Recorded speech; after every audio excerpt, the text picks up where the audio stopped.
कामना देती है। प्रश्न संख्या 121।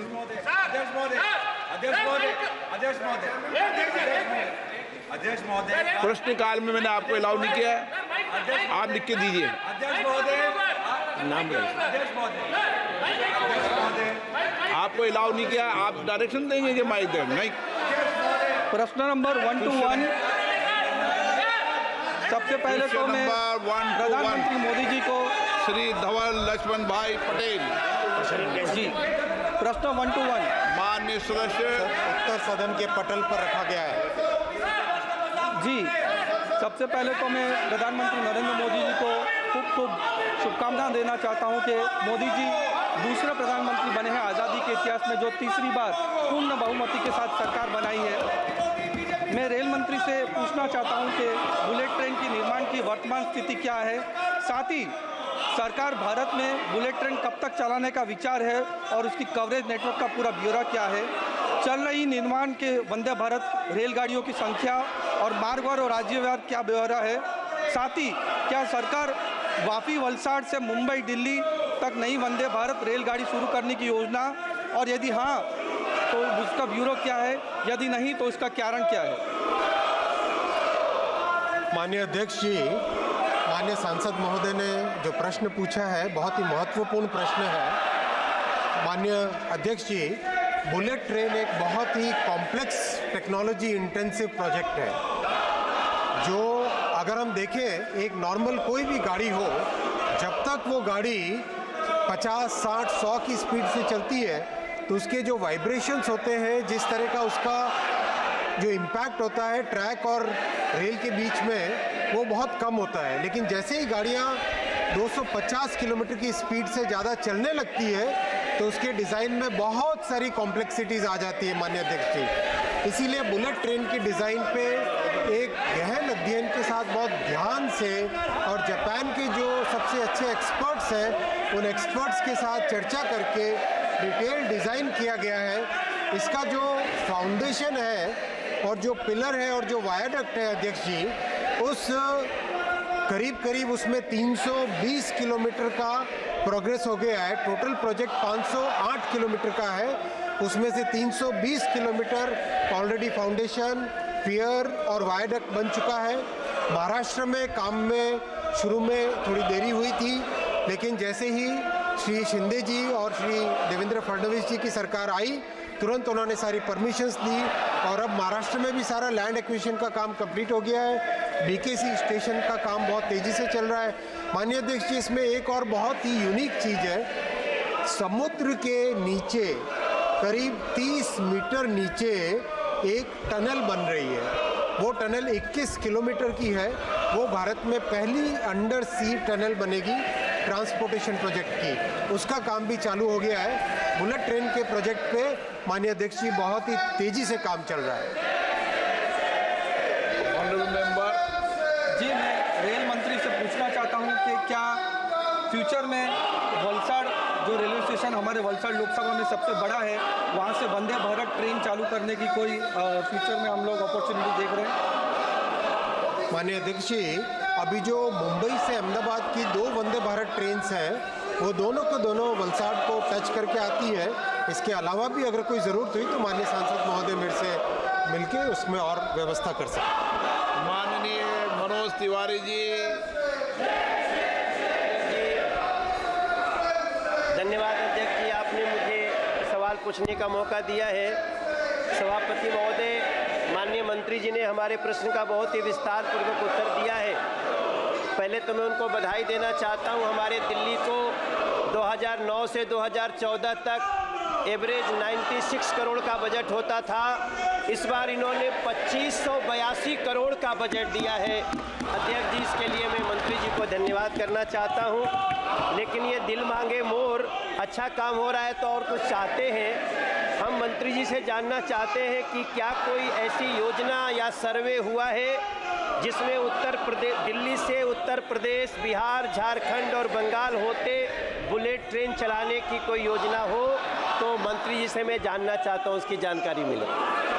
माननीय अध्यक्ष जी, बुलेट ट्रेन की जितनी कॉम्प्लेक्सिटी है, इसीलिए अभी ये पूरे के पूरे बुलेट की पूरी टेक्नोलॉजी को भारत में कैसे आत्मसात करें। मैं माननीय अध्यक्ष जी आपके माध्यम से सभी पूरे देश को बताना चाहूँगा, माननीय सांसदों को भी बताना चाहूँगा, बहुत सारी चीज़ें बुलेट ट्रेन के डिज़ाइन की जो शुरू में बाहर से सीखने की आती थी, जैसे 40 मीटर का एक सिंगल पीस गर्डर है, उसको उठाने के लिए जो क्रेन है, माननीय अध्यक्ष जी बहुत संतोष के साथ मैं कहना चाहूँगा कि आज उस क्रेन का डिज़ाइन पूरा का पूरा भारत में, आत्मनिर्भर भारत में बनने लगा है। इसी तरह से कई और उसमें एलिमेंट्स है इस पूरे प्रोजेक्ट के। तो अभी सारा का सारा फोकस है, पहले पूरी टेक्नोलॉजी को समझें, आत्मसात करें और भारत के जो इंजीनियर्स का गौरव है, उस गौरव को माननीय प्रधानमंत्री जी ने जिस तरह से वंदे भारत के माध्यम से एक गौरवशाली स्थान दिलाया, एक आत्मनिर्भर बनने का एक माध्यम बनाया, उसी भावना से बुलेट ट्रेन में भी हम पूरी टेक्नोलॉजी को समझ सके, उसको आत्मसात कर सके, उसको भारत में डेवलप कर सके, उस पर फोकस है। माननीय Shri Ravinder वाइकर।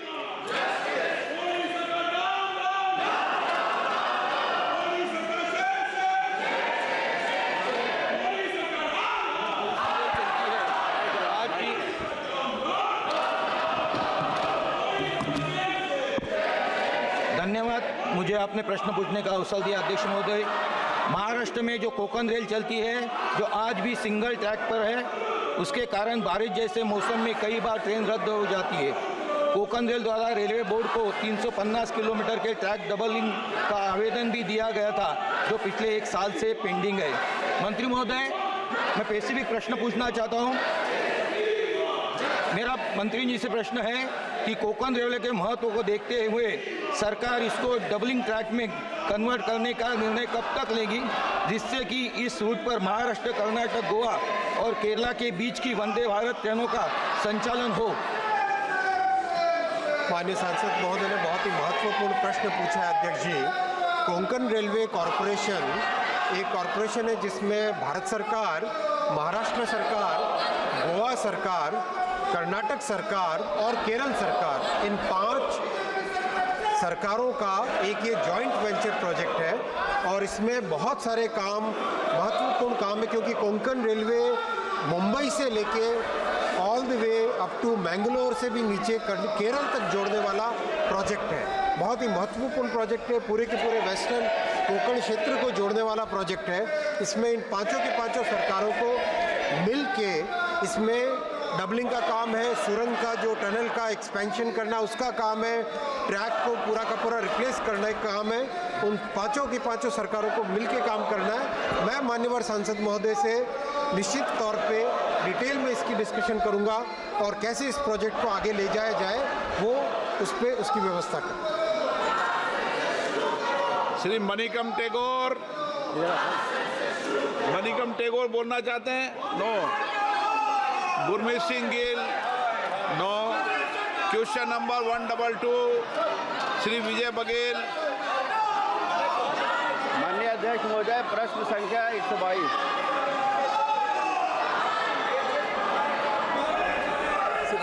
A statement is laid on the table of the House, sir. माननीय सदस्य। माननीय अध्यक्ष महोदय, माननीय मंत्री जी ने विस्तार से जानकारी दी है और माननीय वैश्य जी के मंत्री बनने के बाद निश्चित रूप से एक संचार क्रांति में रफ्तार आई है। मैं उसके लिए उनको बहुत बहुत धन्यवाद देता हूं और बधाई भी देता हूं। मगर जो गाँव में इंटरनेट की स्थिति है, वर्तमान में मेरे लोकसभा क्षेत्र में लगभग 60% ग्राम पंचायत में ही इंटरनेट चल रही है, 40% में इसकी व्यवस्था अच्छी नहीं है।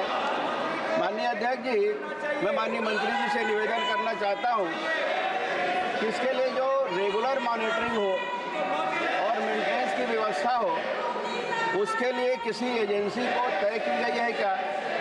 मैंने जो जानकारी ली थी उसमें अधिकारियों ने जानकारी दी कि चिप्स के माध्यम से इसकी मॉनिटरिंग और मेंटेनेंस की जाती थी, मगर अभी साल भर से वो बंद है और साल भर से चूँकि पंचायत सचिवों को महिला बाल विकास की आंगनबाड़ी की हमारी बहनों को और साथ ही साथ रोजगार सहायकों को बहुत सारे केंद्रीय और राज्य की योजनाओं को उसमें अपग्रेड करना पड़ता है, तो बहुत दिक्कत आ रही है।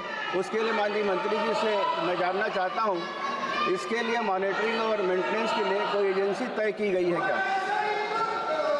माननीय मंत्री जी, एक मिनट प्लीज। माननीय मंत्री जी,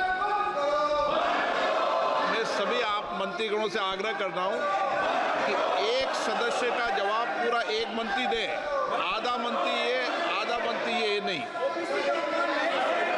ज्योतिराज सिंधिया जी।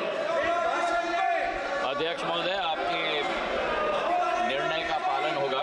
मैं धन्यवाद देना चाहता हूं हमारे माननीय सदस्य जी को, जिन्होंने एक बहुत महत्वपूर्ण प्रश्न डिजिटल इंडिया का उठाया है। प्रधानमंत्री नरेंद्र मोदी जी के नेतृत्व में भारत सरकार का ये संकल्प है कि डिजिटल एक्सेस एक नागरिक को मिले, डिजिटल एक्सेस के साथ हर एक नागरिक का समावेश हो और हर एक नागरिक का समावेश के साथ हर एक नागरिक का सशक्तिकरण भी हो डिजिटल इंडिया में। और उसी के तहत पिछले 10 वर्षों में जहां मोबाइल कनेक्शंस देश में केवल 90 करोड़ होते थे, आज 117 करोड़ हो चुके हैं और टेलीकॉम कनेक्टिविटी 85% देश में हो चुकी है। इंटरनेट कनेक्टिविटी की जो बात की, जो ये लोग आज यहाँ बैठकर चिल्ला रहे हैं, उन्होंने यहाँ बैठकर केवल हमारे 25 करोड़ देश की जनता को इंटरनेट कनेक्टिविटी दी थी। आज देश के अंदर करीब 90-93 करोड़ जनता को इंटरनेट कनेक्टिविटी मिली है प्रधानमंत्री जी के नेतृत्व में। मतलब करीब 57% बढ़ोतरी हुई है। और उसी के साथ हमारा जो इंटरनेट स्पीड है 1.3 Mbps था इनके समय में, आज वही स्पीड बढ़कर 107 Mbps हो चुकी है, ताकि एक व्यक्ति को इंटरनेट कनेक्टिविटी मिले। जहां तक हम दाम की बात करें, जहां इनके ज़माने में 53 पैसे प्रति मिनट एक व्यक्ति को दूसरे व्यक्ति से बात करने के लिए राशि दी जाती थी, आज प्रधानमंत्री जी के कार्यकाल में पिछले 10 वर्षों में 53 पैसे से ये कीमत केवल 3 पैसे तक आ चुकी है। मतलब 94% गिरावट हुई है। और वहीं डेटा के क्षेत्र में, क्योंकि डेटा आज सभी की जरूरत पड़ चुकी है, जहां 270 रुपए पर जीबी इंटरनेट डेटा की कॉस्ट थी, आज वही इंटरनेट डेटा की कॉस्ट 9 रुपए 12 पैसे तक आ चुकी है। मतलब 94% गिरावट हुई है। और इसी के तहत डिजिटल ट्रांजैक्शंस देश में जो केवल 160 करोड़ थे इनके समय में, आज 16,100 करोड़ डिजिटल ट्रांजैक्शन भारत के अंदर हर वर्ष में होते हैं। पूरे दुनिया के करीब 45% डिजिटल ट्रांजैक्शंस पूरी दुनिया के आज भारत में होते हैं। ये प्रधानमंत्री जी का कमाल है उनके नेतृत्व के आधार पर। जहां तक इन्होंने विषय उठाया कि हमारा छत्तीसगढ़ की बात इन्होंने की, थोड़ा दुर्भाग्य की बात है कि कई राज्यों ने भारत नेट की क्रियान्वयन अपने हाथों में ली थी। जब कांग्रेस की सरकार थी, कोई कनेक्टिविटी इंटरनेट से छत्तीसगढ़ में नहीं हो पाई। आज हम लोग ने निर्णय लिया है कि स्टेट लेड मॉडल में भी फेज 2 में जो इन्होंने सत्यानाश किया था, मॉनिटरिंग एजेंसी बनाकर एक व्यक्ति के लिए इंटरनेट की सुविधा पहुंचाने की जिम्मेदारी भारत सरकार की है और उसका क्रियान्वयन करके ही हम राहत की सांस लेंगे। विजय बघेल जी, सप्लीमेंट्री। सर, ये कब तक होगा ताकि हमारे ग्राम पंचायत में सुविधाजनक से चल सके, उसकी जानकारी मैं माननीय मंत्री जी से निवेदन पूर्वक जानना चाहूँगा। अध्यक्ष महोदय, जहां इन्होंने छत्तीसगढ़ राज्य ने इसका जो क्रियान्वयन सही से नहीं किया है, जितने हमारे गांव बचे हैं पूरे देश में, भारत भारत नेट फेज 1 और फेज 2 के अंतर्गत 42,000 करोड़ रुपए की राशि भारत सरकार ने निवेश के लिए दी थी। हमारे ऐसे राज्य थे 13 राज्य, 13 राज्यों ने अपने स्टेट लेड मॉडल के आधार पर कार्य किया था। गुजरात जैसे राज्य ने बहुत अच्छा कार्य किया है। जहां कमी रही है, बाकी हमारे ग्राम पंचायत, पूरे देश में 3,80,000 ग्राम पंचायत हैं। 2,12,000 ग्राम पंचायत भारत नेट फेज 1 और भारत नेट फेज 2 के आधार पर जुड़ चुके हैं। बाकी जितने हमारे ग्राम पंचायत हैं, कुल मिलाकर 1,64,000 ग्राम पंचायत, उनको अमेंडेड भारत नेट योजना के तहत, और जहां त्रुटियां बाकी हैं, उदाहरण के तौर पर हमारे सांसद के क्षेत्र में, उनको भी जोड़कर 1,29,000 करोड़ रुपए की योजना प्रधानमंत्री जी ने अमेंडेड भारत नेट योजना के तहत की है। प्रोजेक्ट मॉनिटरिंग यूनिट के आधार पर उसका क्रियान्वयन हम लोग सुनिश्चित करेंगे, ये विश्वास मैं सांसद महोदय को दिलवाता हूँ। श्री नवचरण माझी।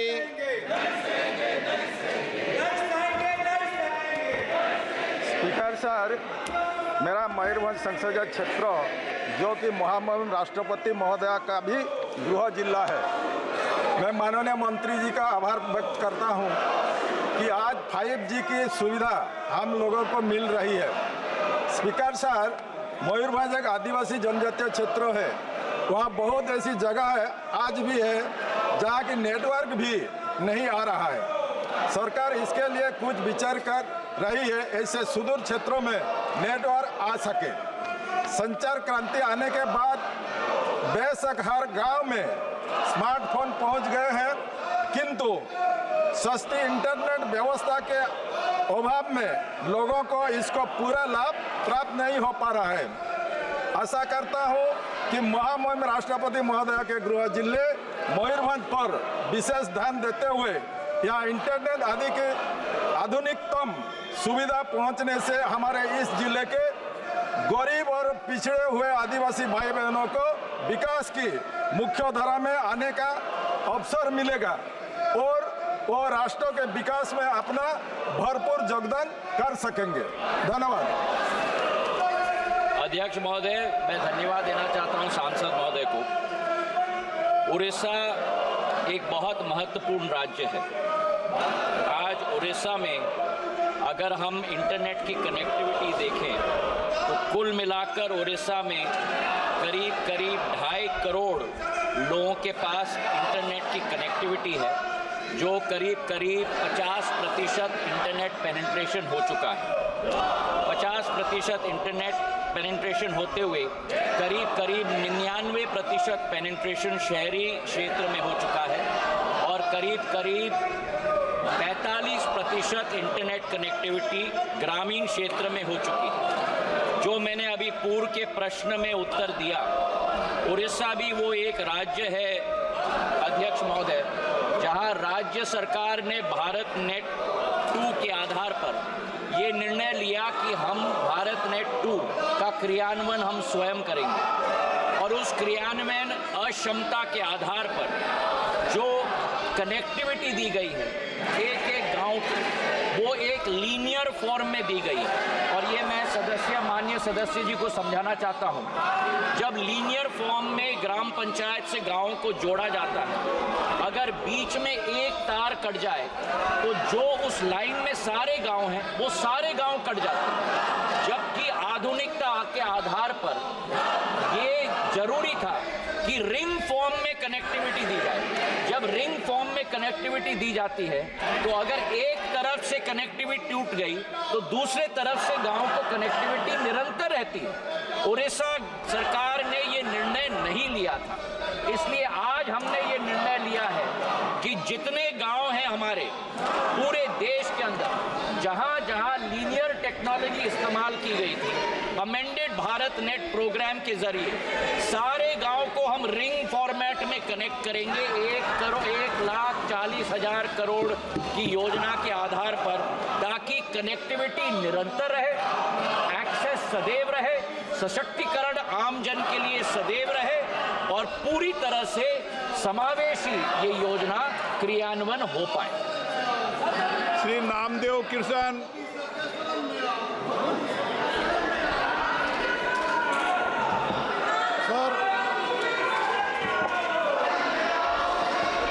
सर, मंत्री महोदय ने इंटरनेट की और टेलीफोन की कनेक्टिविटी है, लेकिन हमारे गढ़चिरौली चिमूर लोकसभा क्षेत्र में ऐसे सैकड़ों गांव हैं उसमें कनेक्टिविटी नहीं है और कनेक्टिविटी से वंचित है, इसलिए वो कम्युनिकेशन हो नहीं पाता।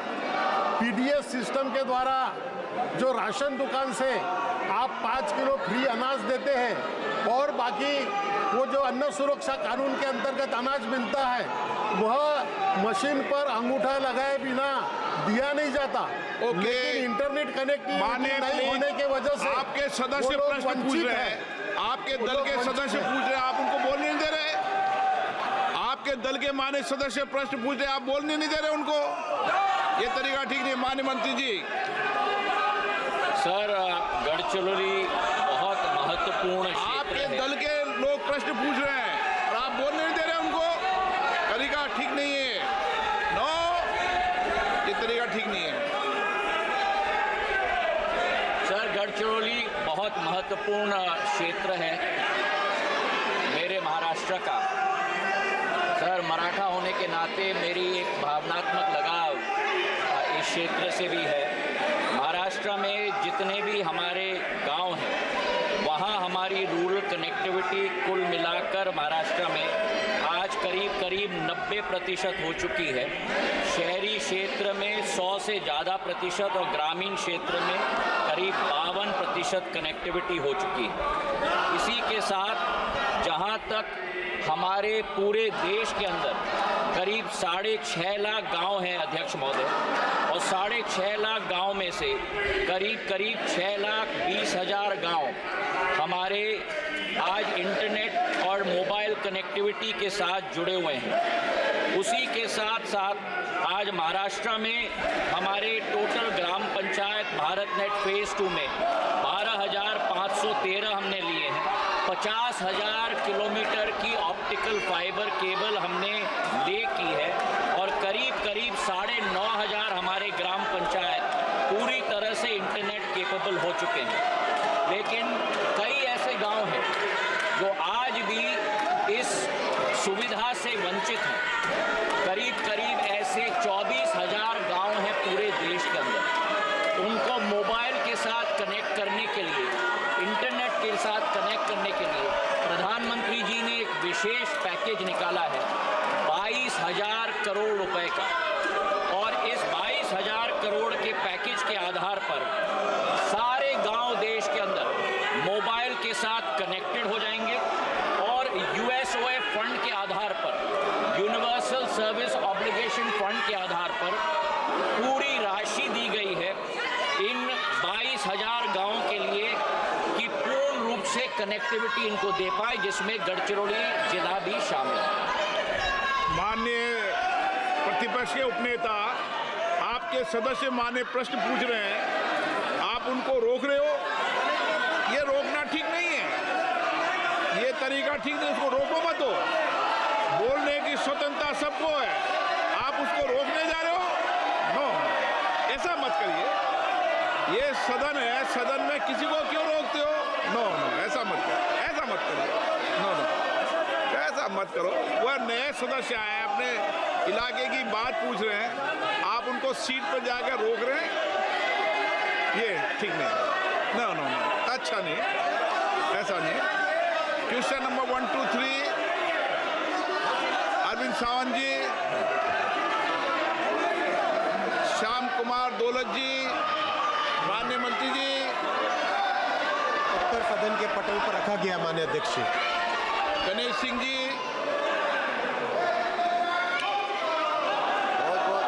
बहुत धन्यवाद अध्यक्ष महोदय। आज़ाद भारत के इतिहास में पहली बार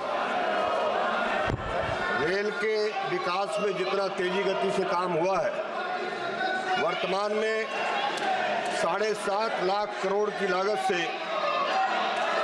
44,488 किलोमीटर रेल परियोजनाओं का काम चल रहा है। मैं माननीय प्रधानमंत्री जी को, माननीय रेल मंत्री जी को धन्यवाद दूंगा। हमारे मध्य प्रदेश में ललितपुर सिंगरौली रेल लाइन जो बहुत लंबे समय से निर्माणाधीन है और उसका काम अभी तक पूरा नहीं हो पाया।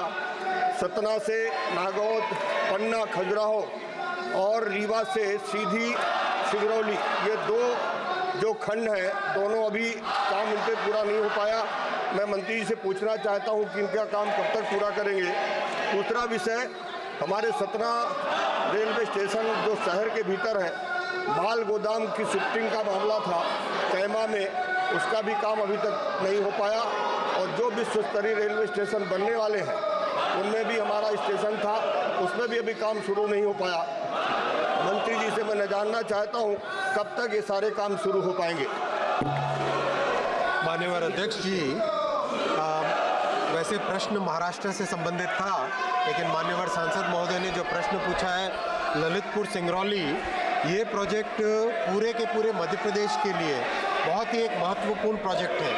इसीलिए माननीय अध्यक्ष जी बहुत ही ध्यान देके राज्य सरकार के साथ समन्वय करके इसके 3 जो बड़े मुद्दे थे, लैंड एक्विजिशन का मुद्दा, फॉरेस्ट के अप्रूवल का मुद्दा, वाइल्ड लाइफ सेंचुरी के थ्रू जाने में जो विशेष प्रिकॉशन लेने उसका मुद्दा, ये तीनों के तीनों मुद्दे सॉल्व कर दिए गए। काम अभी तेज़ी से चल रहा है। माननीय अध्यक्ष जी, मैं आपके सामने ये भी जानकारी रखना चाहूँगा माननीय सांसद महोदय के लिए, इस प्रोजेक्ट के लिए इस साल के बजट में 850 करोड़ रुपए का सैंक्शन किया गया है, एलोकेशन किया गया है। इससे इस प्रोजेक्ट में बहुत तेज़ी आएगी। माननीय सांसद महोदय ने सतना प्रोजेक्ट का जिक्र किया, इसका सैंक्शन चुनावों से जस्ट कुछ समय पहले हुआ था, अभी डीपीआर बन रहा है।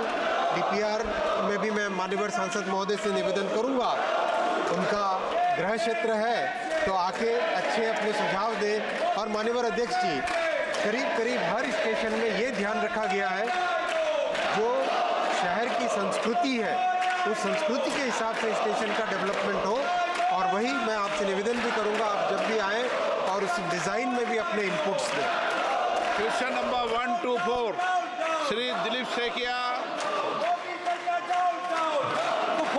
माननीय मंत्री जी, माननीय अध्यक्ष जी, प्रधानमंत्री नरेंद्र मोदी जी के कुशल नेतृत्व में भारत में हरित ऊर्जा का एक सुदृढ़ भविष्य हमारे सामने है। मैं मंत्री महोदय का जो उत्तर है उससे संतुष्ट हूँ। भारत सरकार ने 2023 से इस मिशन लेने के 1 साल होने के समय में काफ़ी कुछ प्रगति की गई है। मंत्री जी को मैं धन्यवाद देता हूँ। मेरा सवाल है, जो इस मिशन में केंद्र सरकार अपनी पहली ग्रीन हाइड्रोजन नीति की घोषणा के बाद ग्रीन हाइड्रोजन उत्पादन करने वाली परियोजनाओं को स्थापित करने के लिए निजी और सरकारी स्वामित्व वाली कंपनियों कौन कौन सी सुविधाएं दे रही है, ये मेरा पहला सवाल है। Sir, first of all, I am really thankful to the honorable member. ये प्रश्न पूछने के लिए मैं बहुत धन्यवाद अर्पित करता हूँ। आपने आलो किया, आपको भी धन्यवाद अर्पित करता हूँ। मैं इसलिए कह रहा हूँ, ग्रीन हाइड्रोजन के ऊपर पार्लियामेंट के दोनों सदनों में पहली बार प्रश्न उठाया गया है, इसलिए स्टार क्वेश्चन, इसलिए मैं आपको धन्यवाद अर्पित करता हूँ। और एक ग्रीन हाइड्रोजन एक ग्रोइंग इम्पोर्टेंट, बहुत इसको इम्पोर्टेंस है in the energy landscape. But let me assure everyone, this is just a beginning, and times to come, green hydrogen will become a buzzword in the India and world energy mix. मैं ये भी कहना चाहता हूँ sir, it is a rather unfortunate that ever since India's independence, Bharat स्वतंत्र होने के बाद देश में जो भी टेक्नोलॉजिकल एडॉप्शन है, अपग्रेडेशन है, ये वैक्सीन से लेके ग्रीन हाइड्रोजन तक कोई भी काम इससे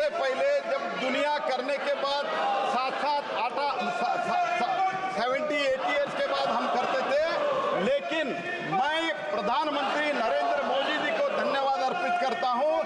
दुनिया के एडवांस कंट्रीज ने जब शुरू किया ग्रीन हाइड्रोजन के बारे में काम, उससे पहले भारत में मोदी जी के नेतृत्व में काम हुआ है सर। तो इसलिए मैं प्रधानमंत्री जी को विशेष रूप से धन्यवाद अर्पित करता हूं। और इसमें हम नेशनल ग्रीन हाइड्रोजन मिशन में टोटल 19,744 करोड़, उसके लिए हमने नेशनल ग्रीन हाइड्रोजन मिशन के लिए हमने एक साइट करके कार्यक्रम है, तो strategic intervention for green hydrogen transition, ये तो साइट प्रोग्राम में हमने आवंटन किया है। इस आवंटन में 2 कंपोनेंट है। एक कंपोनेंट है इलेक्ट्रोलाइजर मैन्युफैक्चरिंग के लिए, क्योंकि ग्रीन हाइड्रोजन 2 तरीके से उत्पादन होता है। एक तो इलेक्ट्रोलाइसिस से होता है, वाटर को ब्रेक करके, पानी को ब्रेक करके, और बायोमास से होता है। इसीलिए हमने इसमें 2 कंपोनेंट रखा है सर। ये बहुत महत्वपूर्ण है सर। मैं 1-8 मिनट समय मांगता हूं सर। कंपोनेंट 1 में हम इलेक्ट्रोलाइज मैन्युफैक्चरिंग के लिए 4,440 करोड़ रुपीस इस साइट प्रोग्राम में हम आवंटित किया है। और कंपोनेंट 2 में ग्रीन हाइड्रोजन प्रोडक्शन के लिए 13,050 करोड़ आवंटित किया है। और सिर्फ पैसा रख के हमने शांति से नहीं बैठा है। माननीय प्रधानमंत्री जी नरेंद्र मोदी जी के नेतृत्व में, उनके मार्गदर्शन में ऑलरेडी साइट कंपोनेंट 1 में, ट्रांच 1 में 1,500 megawatt per annum awarded to 8 companies for the manufacturing of electrolyser sir. Already काम शुरू हो गया सर, अवार्ड हो गया है सर। और दूसरी सर ट्रांच 2 में 1,500 मेगावाट पर एनम 23 बिट्स हमने रिसीव किया है सर। ये बहुत शॉर्टली फाइनलाइज होने जा रहा है सर। और मोड 1 में, ट्रांच 1 में 4,12,000 ton per annum green hydrogen production के लिए ऑलरेडी 10 कंपनी को अवार्ड किया गया है सर। तो जब दुनिया प्रोड्यूस कर रहे हैं, भारत भी प्रोड्यूस कर रहे हैं। इसके लिए प्रधानमंत्री नरेंद्र मोदी जी को धन्यवाद अर्पित करते हुए मैं गर्व महसूस करता हूं सर। और ऐसा एक इम्पोर्टेंट प्रश्न उठाने के लिए मैं सदस्य को धन्यवाद अर्पित करता हूं सर। आपको धन्यवाद अर्पित करता हूं। Vijay Baghel ji. Sir supplementary sir. Sir छोटा सा एक विषय है मेरा। माननीय मंत्री जी से उत्तर से ऐसा लगता है 2070 तक हमारे नेट जीरो उत्सर्जन के जो लक्ष्य है, वो लक्ष्य प्राप्ति के ओर हम लोग आगे बढ़ा है थ्रू ग्रीन हाइड्रोजन प्रकल्प। लेकिन ये अपोजिशन वाला जब हम एनर्जी का प्रोडक्शन के बारे में चर्चा कर रहा है, ग्रीन एनर्जी का प्रोडक्शन बारे में चर्चा कर रहा है, इस समय विरोधी पक्ष ने प्रोडक्शन के विपरीत इस एनर्जी को खत्म करने का ही उनका काम हो रहा है। मैं माननीय अध्यक्ष जी, मैं मंत्री महोदय से पूछना चाहता हूँ, हमारे आसाम नॉर्थ ईस्ट पानी से भरपूर है, बायोमास से भरपूर है। क्या नॉर्थ ईस्ट में ग्रीन हाइड्रोजन प्रकल्प लगाने का भारत सरकार का कोई विशेष उनका आकांक्षा, विशेष योजनाएं हैं? इसके बाद sir, as far as Assam is concern sir, जहाँ तक आसाम का सवाल है, टोटल अभी आसाम में हमारा pilot project Jorhat by ongoing है सर। एक पायलट प्रोजेक्ट चल रहा है जोरहट में ऑयल इंडिया के, और they have installed an electrolyser already they have. माननीय मंत्री जी एक मिनट मैंने पहले ही बीएससी के अंदर तय हो गया है, कोई भी मान्य सदस्य यहाँ पर तख्ती लेकर नहीं आएगा। और मैं आपसे आग्रह करता हूँ, ये गलत तरीका, गलत परंपराएं आप नहीं पालें। ऐसे सदन चलने वाला नहीं है। आप नियोजित तरीके से सदन में गतिरोध करना चाहते हैं। आपने सारे विषय उठाए, जिन मुद्दों का आपने उठाया, उन मुद्दों ने उनको उठाया। नहीं, आपके पास कोई मुद्दा नहीं है। आप नियोजित तरीके से सदन को गतिरोध करना चाहते हैं संसदीय कार्य मंत्री जी, नहीं चलेगा। अध्यक्ष महोदय, विपक्ष का रवैया आज के इस सदन में जो कर रहे हैं, मैं उसको खंडन करना चाहता हूं। कांग्रेस पार्टी, श्री राहुल गांधी और पूरा कांग्रेस पार्टी सुबह शाम रात जाति जाति जाति करते रहते हैं और यहाँ जाति पूछने पर सवाल खड़ा करता है। कांग्रेस पार्टी ने आज ऐसा काम किया है देश को कमजोर करने के लिए। मैं सर अध्यक्ष महोदय आपके माध्यम से इस सदन को बताना चाहता हूं, कांग्रेस पार्टी ने सबसे पहले देश को तोड़ने के लिए हमारे देश के सेना के खिलाफ बयानबाजी किया है और सेना का मनोबल कमजोर करने के लिए कांग्रेस पार्टी ने कदम उठाया है। हमारे लोकतंत्र को कमजोर करने के लिए, हमारा डेमोक्रेसी को खत्म करने के लिए उन्होंने काम किया है सर, और हिंसा भड़काने के लिए, देश में अराजकता पैदा करने के लिए ये उकसाते हैं और सड़क से संसद तक कांग्रेस पार्टी डिस्टर्ब करते हैं, हमारे देश को कमजोर करने के लिए काम कर रहे हैं। मैं सर आपके माध्यम से कहना चाहता हूँ, हम लोग सदन के नियम से चलेंगे, रूल्स एंड रेगुलेशन को मानेंगे। ये बीएससी में जो तय हुआ उसका भी उल्लंघन करता है कांग्रेस पार्टी, मैं खंडन करता हूँ। सदन की कार्रवाई 12 बजे तक के लिए स्थगित की जाती है।